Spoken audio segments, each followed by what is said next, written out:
काय करते? दृष्ट काढते.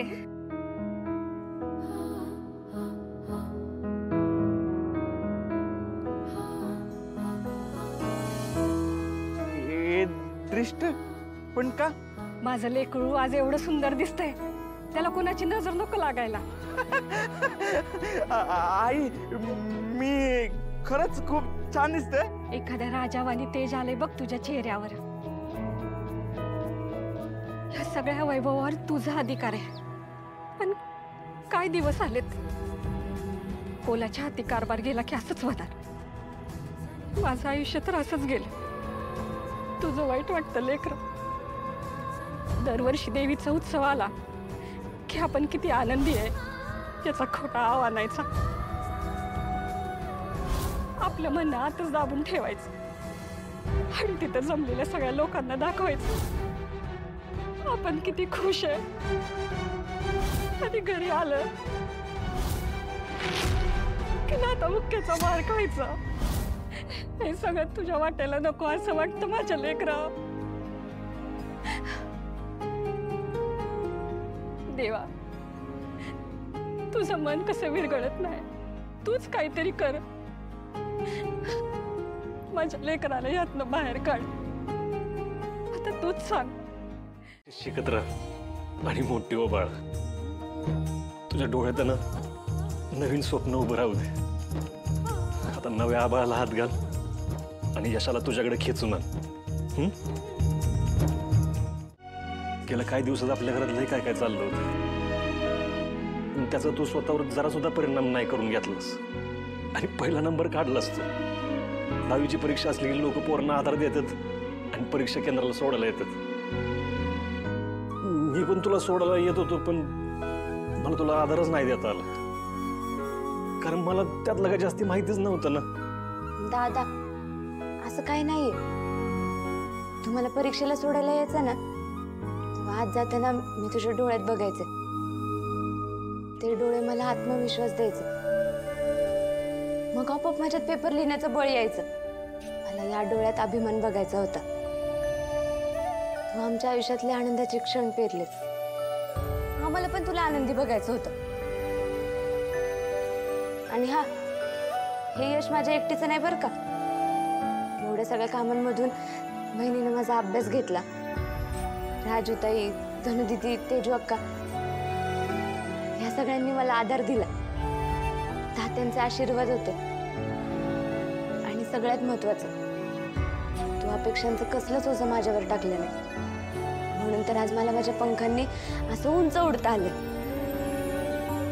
कधी काही एवढी मोठी झाली तू? एवढं चांगलं चांगलं बोलायला लागली ते?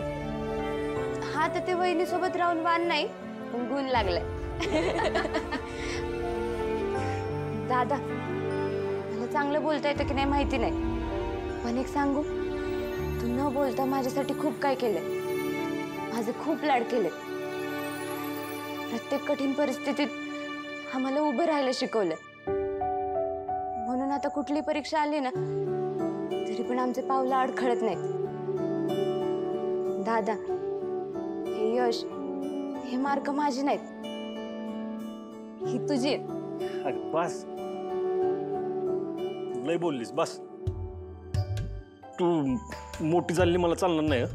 लगेच नाही मोठी झाली पाहिजेस तू.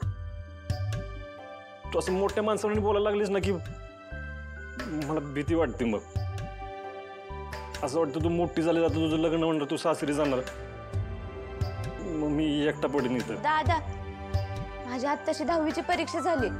लग्न व्हायला अजून लय टाइम आहे. आणि तुला लग्न लावायचंच आहे ना, तर राजूताईचं लाव. आणि तसं पण लग्नामुळे मला जर तुला सोडून जावं लागणार असेल ना, तर मला नाही करायचं लग्न.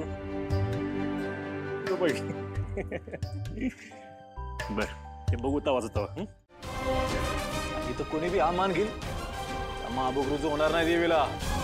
देवी आईनेच हे सगळं घडून आणल्यानंतर का रुजू होणार नाही?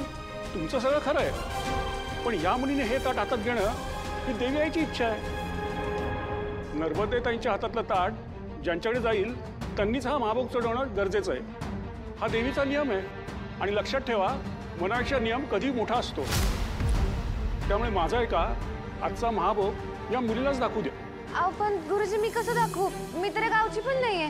देवाला सगळे सारखे असतात पोरी, आणि गुरुजी जे सांगतात ना तोच आमच्यासाठी शेवटचा शब्द. आणि ते म्हणतात तर यो महाभोग तुलाच चढवायला पाहिजे. आता हा महाभोग चढवल्यानंतर परडीचा उत्सव होईल. चला आता देवीला महाभोग दाखवा.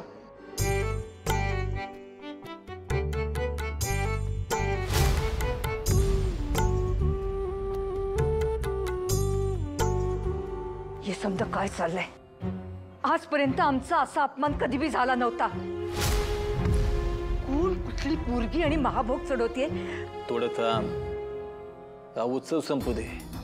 नाही त्या प्रसाची कातडी सोडली, नाही त्याच्या आईचा माज जिरवला तर नावाचा शशिंगन सरनोबत नाही मी. देवी आई, तू जर हे सगळं घडवून आणलंयस तर नक्कीच तुला यामागं काहीतरी सुचवायचं असेल.